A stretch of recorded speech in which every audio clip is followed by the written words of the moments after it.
अध्याय 2 चाणक्य और चंद्रगुप्त। प्राचीन काल में जिस प्रदेश को पाटलिपुत्र कहा जाता था, वह वर्तमान काल में पटना के नाम से जाना जाता है और उसी तरह मगध बिहार के नाम से जाना जाता था। यही पटना अर्थात पाटलिपुत्र आज बिहार के समान मगध की राजधानी भी है। एक समय था जब मगध में नंद वंश का राजा महापद्मनंद राज्य करता था। वह बड़ा ही अत्याचारी व अन्यायी था। उसके अत्याचारों से सारा मगध कांपता था। महापद्मनंद ने अपने ही सेनापति मौर्य को कारागार में डालकर उसके पुत्र चंद्रगुप्त और पत्नी मुरा को राज्य से निर्वासित कर दिया था। मुरा अपने पुत्र चंद्रगुप्त को लेकर पाटलिपुत्र के पिप्पलिकानन में बड़े कष्ट से जीवन बिताने लगी। चंद्रगुप्त में बचपन से ही महान व्यक्ति बनने के लक्षण विद्यमान थे। एक दिन चंद्रगुप्त अपने साथियों के साथ खेल रहा था। वह राजा बना हुआ था और उसके साथी लड़के उसकी प्रजा। वह कभी किसी को अपना घोड़ा बना लेता था तो कभी किसी को हाथी। कभी किसी को वह राजाओं के समान पुरस्कार देने की घोषणा करता था तो कभी दंड देने की आज्ञा देता था। यह था सब बच्चों का खेल, परंतु उसमें राजकीय शासन की गंध आती थी। एक दिन खेल के इसी प्रसंग में चंद्रगुप्त ने टीले पर अपना दरबार लगाया था। उसके सामने हाथ जोड़े खड़े हुए बालक उसके सिपाही और नौकर आदि बने थे। राजा का अभिनय करने वाला बालक रौब से अपना आदेश सुना रहा था। उसी समय वहां से एक ब्राह्मण गुजरा। उसका नाम था चाणक्य। चाणक्य तक्षशिला के आचार्य थे। चाणक्य वहां खड़े होकर बच्चों की राजक्रीड़ा देखने लगे। उनके मन में कौतूहल भी हुआ और उन्हें विनोद भी सूझा। उन्होंने एक ब्राह्मण के समान ही बालक राजा के पास जाकर याचना की, राजन मुझे दूध पीने के लिए गाय चाहिए। बालक राजा चंद्रगुप्त ने राजोचित उदारता का अभिनय करते हुए सामने चढ़ती हुई गायों को दिखाकर कहा, इनमें से जितनी गायें आप चाहते हैं ले लें। ब्राह्मण ने हंसकर कहा, राजन ये जिसकी गाय है वह कुछ कहेगा तो नहीं? बालक ने सगर्व कहा, किसका साहस है जो मेरी आज्ञा का उल्लंघन डाले? आश्चर्य से स्तब्ध ब्राह्मण ने बालक से पूछा, राजन आपका शुभ नाम क्या है? तब तक उसकी माँ मुरा वहां आ गई और ब्राह्मण से हाथ जोड़कर बोली, महाराज यह बड़ा धृष्ट लड़का है, आप इसकी बातों पर विचार न कीजिए।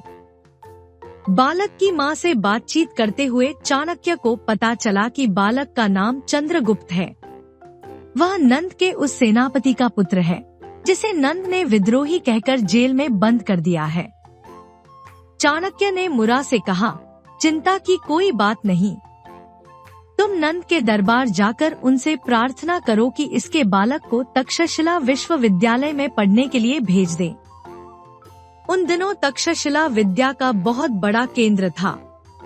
वहां पढ़ने के लिए देश विदेश से विद्यार्थी आया करते थे। पहले तो बालक की माँ तैयार ही नहीं हुई। उसे डर था कि यदि नंद को पता चल गया कि यह विद्रोही सेनापति का पुत्र है तो वह इस बालक को तक्षशिला क्यों भेजेगा। इसके विपरीत नंद हमें भी बंदी बना सकता है। चाणक्य ने कहा, तुम इसे राज दरबार में अवश्य ले जाना, इसका कुछ भी अनिष्ट नहीं होगा। यह कहकर बालक को आशीर्वाद देकर चाणक्य चले गए। एक दिन की बात है, नंद राज सिंहासन पर बैठा हुआ चिंता में लीन था। वह राज दरबार में रखे लोहे के पिंजरे को देख रहा था। उसके सभी राज दरबारी भी बड़े चिंतित थे और सोच रहे थे कि पिंजरे को बिना खोले सिंह को बाहर कैसे निकाला जाए। किसी विदेशी राजा ने यह पिंजरा राजा नंद को भेजा था और कहला दिया था कि हम नंद को बड़ा राजा तब मान सकते हैं जब वह या उसकी राज्यसभा का कोई भी सभासद इस पिंजरे को बिना खोले उसमें बंद सिंह को बाहर निकाले। तभी मुरा अपने पुत्र चंद्रगुप्त को लेकर वहां पहुंची और एक और खड़ी हो गई। बालक ने भी उस पिंजरे को ध्यान से देखा और कुछ देर तक सोचता रहा। सोचने के पश्चात वह आगे बढ़ा और बोला, महाराज यदि आप मुझे अनुमति दें, तो मैं पिंजरे को तोड़े बिना उसके भीतर से सिंह को बाहर निकाल दूं। बालक की बात सुनकर सभी लोग हंस पड़े और राजा नंद भी उसे आश्चर्य से देखने लगे। नंद ने सभासदों से पूछा, यह बालक कौन है? महाराज को बताया गया कि यह बालक विद्रोही सेनापति का पुत्र है। यह सुनकर नंद को क्रोध आ गया और बोला, अरे लड़के, यदि तू सिंह को पिंजरे से न निकाल सका तो तुम्हें भी इसी पिंजरे में बंद कर दिया जाएगा। मुरा यह बात सुनकर कांप उठी। वह सोचने लगी कि मैंने यह मुसीबत स्वयं ही मोल ली है, जो मैं यहाँ आई। तभी बालक चंद्रगुप्त निर्भीकता से आगे बढ़ा और पिंजरे के अंदर बंद सिंह को ध्यान से देखने लगा। वह उसे देखकर समझ गया कि अवश्य यह सिंह किसी ऐसी चीज से बना हुआ है जिसे आग से गलाया जा सकता है। बस फिर क्या था, बालक ने पिंजरे के चारों ओर आग जलाई और स्वयं लोहे की एक लंबी सलाख लेकर सिंह को दागने लगा। आग की गर्मी के कारण लाख का बना हुआ सिंह पिघलने लगा। देखते ही देखते लाख का बना हुआ सिंह गलकर बाहर आ गया और पिंजरा खाली हो गया। सब लोग बालक की बुद्धिमत्ता देखकर चकित हो गए। राजा नंद भी बालक की बुद्धिमत्ता पर मुग्ध हो गया। वह बालक को पुरस्कार देने लगा। तब मुरा ने नंद से प्रार्थना की, महाराज, यदि आप बालक को सचमुच ही पुरस्कार देना चाहते हैं, तो इसे तक्षशिला के विद्यालय में शिक्षा प्राप्त करने के लिए भेज दीजिए। नंद ने बालक की मां की प्रार्थना स्वीकार कर ली। बालक चंद्रगुप्त तक्षशिला के विद्यालय में जाकर पढ़ने लगा।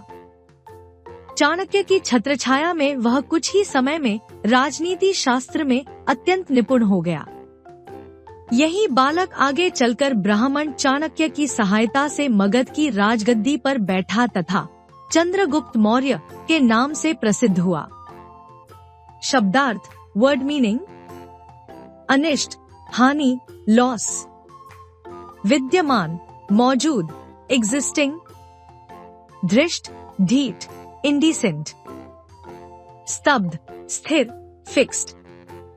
निपुण, कुशल, स्किल्ड। विनोद, मजाक, फन। अनुमति, स्वीकृति, परमिशन। निर्भीकता, निडरता, फियरलेसनेस। अध्यापन संकेत। विद्यार्थियों को मौर्य वंश के संस्थापक चंद्रगुप्त मौर्य और उसके बाद के शासकों बिंदुसार, अशोक, महेंद्र, कुणाल आदि के बारे में जानकारी दें। अभ्यास कार्य। वौखिक का शुद्ध उच्चारण कीजिए। पाटलिपुत्र, महापद्मंद, अत्याचारी, विद्यमान, कौतूहल, स्तब्ध, धृष्ट, विद्रोही, तक्षशिला, विश्वविद्यालय। ख, सोचिए तथा बताइए। 1. पटना का प्राचीन नाम क्या था? 2. चाणक्य कौन थे? 3. पिंजरे में रखा हुआ शेर किस चीज का बना हुआ था? 4. मगध पर किस वंश का व कौन सा राजा राज्य करता था? 5. बालक की मां से बात करते हुए चाणक्य को क्या पता चला? लिखित का सही उत्तर पर टिक का निशान लगाइए। 1. बिहार की राजधानी क्या है? 1. पटना। 2. मगध। 3. दोनों में से कोई नहीं।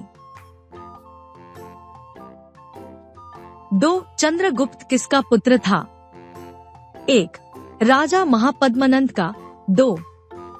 सेनापति मौर्य और मुरा का। 3. चाणक्य का। 3. सिंह किसका बना था? 1. लाख का। 2. सोने का। 3. लोहे का। ख, सही शब्द चुनकर रिक्त स्थानों की पूर्ति कीजिए। विद्यमान, तक्षशिला, अन्यायी, बुद्धिमत्ता, साथियों, अत्याचारी। 1. महापद्मनंद बड़ा ही वह था। 2. चंद्रगुप्त में बचपन से ही महान व्यक्ति बनने के लक्षण थे। 3. एक दिन चंद्रगुप्त अपने के साथ खेल रहा था। 4. चाणक्य के आचार्य थे। 5. सब लोग बालक की देखकर चकित हो गए। ग. सही कथन पर सही टिक तथा गलत कथन पर गलत क्रॉस का निशान लगाइए। 1. राजा नंद के अत्याचारों से सारा मगध कांपता था।